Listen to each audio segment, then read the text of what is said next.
1947 August 15 భారతదేశానికి స్వాతంత్రం వచ్చింది. అది రెండో ప్రపంచ యుద్ధం జరిగింది. అప్పుడు బ్రిటిష్ వాళ్ళు మీకు స్వాతంత్రం ఇచ్చేస్తా ఉన్నారు. మనం మా భారతదేశంతో పాటు చాలా దేశాలకు ఇచ్చారు ఆ టైంలో, అదే టైంలో.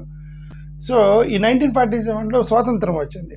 స్వాతంత్రం రాగానే ఇదంతా వెళ్ళిపోయింది. ఇప్పుడు ఇదంతా లేదు, ఇదంతా బ్రిటిష్ కాలంలో జరిగింది. ఇదంతా కులగణన ఇది మొత్తం కూడా బ్రిటిష్ వాళ్ళు చేశారు. ఇదంతా వాళ్ళ పరిపాలనకు అనుగుణంగా చేసుకున్నటువంటివి. ఇదంతా భారతదేశంలో ఆగస్టు 15 స్వాతంత్రం వచ్చింది. అదే రోజు మధ్యాహ్నం వాళ్ళు మీటింగ్ పెట్టుకున్నారు. మీటింగ్ పెట్టుకొని 12.5% రిజర్వేషన్స్ ఇవ్వాలి దేశం మొత్తం మీద ఎస్సీ ఎస్టీలకి అని చెప్పేసి ఆ రోజే 1947 స్వాతంత్రం వచ్చిన రోజు మధ్యాహ్నమే అంబేద్కర్ ప్రకటించాడు దాన్ని.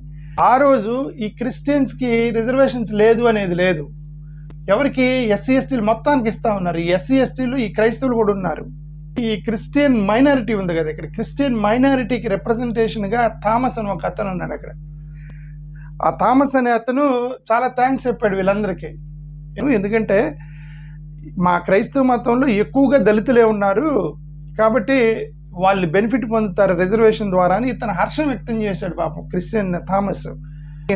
కానీ ఏమైందంటే అప్పుడు క్యాస్ట్ సర్టిఫికేట్లకి అప్లికేషన్స్ పెట్టుకుంటూ పోయారు. ఇక్కడ ఈ 1947 ఆగస్టు 15 నుంచి 1949 మధ్యలో 2 సంవత్సరాలు ఉందన్నమాట. ఈ 2 ఇయర్స్లో క్యాస్ట్ సర్టిఫికేట్లకి అప్లికేషన్ పెట్టినప్పుడు అందరూ ఎస్సీ సర్టిఫికేట్ పెట్టినప్పుడల్లా రిలీజియన్ దగ్గర క్రిస్టియన్ రాస్తున్నారు. చాలామంది ఎస్సీలు క్రిస్టియన్ రాశారు. అక్కడ హిందూ పెద్దలకి ప్రాబ్లం మొదలైంది. హిందూ జనాభా పడిపోతుందేమో అనేటువంటి ఒక ఆలోచన వచ్చింది హిందూ పెద్దలకి. ఆలోచన వచ్చి ఇది 1949 కాన్స్టిట్యూయెంట్ అసెంబ్లీ జరిగింది. 1949 కాన్స్టిట్యూయెంట్ అసెంబ్లీలో 1932 సెన్సెస్ని రిఫర్ చేశారు. ఇక్కడ చూడండి 1932 సెన్సెస్ని రిఫర్ చేశారు. 1932 సెన్సెస్ ప్రాబ్లం ఏంటి? ఇది ఓన్లీ రిప్రజెంటేటివ్ ఎలక్టోరల్ రిప్రజెంటేషన్ పెట్టారు. ప్రతి గ్రూప్ నుంచి లీడర్స్ని రిప్రజెంటేటివ్ తీసుకోవడానికి పెట్టారు, రిజర్వేషన్ కోసం కాదు. Okay, number 1. నెంబర్ 2, ఇక్కడ దళితుల్లో ఉన్నటువంటి ఎస్సీలని క్రిస్టియన్ గ్రూపుల్లో వేసి అక్కడి నుంచి రిప్రజెంటేషన్ తీసుకోండి అన్నారు, డూప్లికేషన్ అవాయిడ్ చేయడానికి.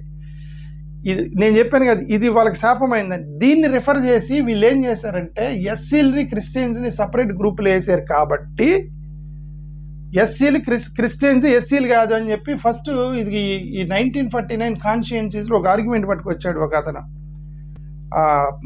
ఆర్ఎస్ఎస్కి సంబంధించినటువంటి ఒక representative, is part of RSS ఆ టైంలో. ఓకే, అతను పట్టుకొచ్చాడు. అక్కడి నుంచి వీళ్ళకి కష్టాలు మొదలైనవి ఎస్సీలకి. ఇప్పుడు అతను అనగానే ఆర్గ్యుమెంట్ మొదలైంది. ఆర్గ్యుమెంట్ అయితే ఈ మధ్యలో ఏమైందంటే ఇప్పుడు వాళ్ళు అల్టిమేట్గా డిస్కస్ చేసుకొని ఒక ఆప్షన్ ఇచ్చారు క్రిస్టియన్స్కి. క్రిస్టియన్ పెద్దలు మొత్తాన్ని పిలిచి ఆప్షన్ ఇచ్చారు. ఇదిగండి, మీకు సిక్కు, ముస్లిం, క్రిస్టియన్, బుద్ధిస్ట్ వీళ్ళందరూ కూడా మైనారిటీ ఉంది కదా, ఈ మైనారిటీస్ మొత్తాన్ని మైనారిటీ స్టాటస్ ఇస్తాము.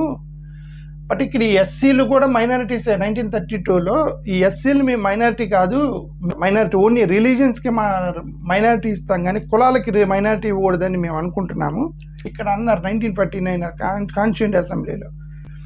అప్పుడు అంబేద్కర్ లేదు మీరు ఎస్సీలకి మైనారిటీస్ ఇవ్వాల్సిందే అని చెప్పేసి అంబేద్కర్ కొట్లాడాడు. ఈ మైనారిటీస్లో ఒకవేళ అంబేద్కర్ చెప్పినట్టు జరిగితే ఈ క్రిస్టియన్స్, బుద్ధిస్టులు వీళ్ళతో పాటు ఎస్సీలు కూడా మైనారిటీస్ అయి ఉండేవాళ్ళు. బట్ వాళ్ళు ఒప్పుకోలేదు ఆ రోజు. ఎస్సీలకి మైనారిటీ స్టాటస్ ఇవ్వకుండా మతాలకు మాత్రమే మైనారిటీస్ ఇచ్చారు.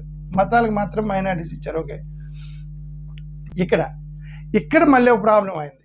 ఈ క్రిస్టియన్ పెద్దల్ని పిలిచి, ఎందుకంటే మీ ఎస్సీల్లో చాలామంది క్రైస్తవులు ఉన్నారు, ఇప్పుడు మేము క్రిస్టియన్స్ని మైనారిటీ స్టాటస్ ఇస్తున్నాం. క్రిస్టియన్స్కి రిజర్వేషన్, మీకు ఎస్సీ రిజర్వేషన్స్ కావాలా, మైనారిటీ స్టాటస్ కావాలా, మీరు చెప్పండి నన్ను అడిగారు వీళ్ళని. ఎస్సీలని చాలామంది తొక్కారన్నారే, ఈ ఎస్సీలని తొక్కిన వాళ్ళలో క్రైస్తవులు కూడా ఉన్నారు. ఇది క్రైస్తవ పెద్దలు చేసిన కుట్రకి బలయ్యారు ఎస్సీలు. క్రైస్తవ పెద్దలు చేసిన కుట్ర ఏంటంటే ఇక్కడ వాళ్ళని మైనారిటీ స్టాటస్ కావాలా, రిజర్వేషన్స్ కావాలా కోరుకోండి అన్నారు పెద్దల్ని. ఈ క్రైస్తవ పెద్దలందరూ ఎవరంటే అప్పుడు క్రైస్తవ పెద్దల్లో ఎవరు కూడా ఎస్సీలు లేరు. బిషప్లు, పెద్ద పెద్ద క్రైస్తవ ఆర్గనైజేషన్లు, స్కూళ్ళు, Christian schools, Saint yawns, Saint Peter అని పెద్ద పెద్ద స్కూల్స్ పెట్టి ఫారెన్ డబ్బులతోటి స్కూల్స్ రన్ చేస్తున్నటువంటి క్రైస్తవ పెద్దలు ఉన్నారు.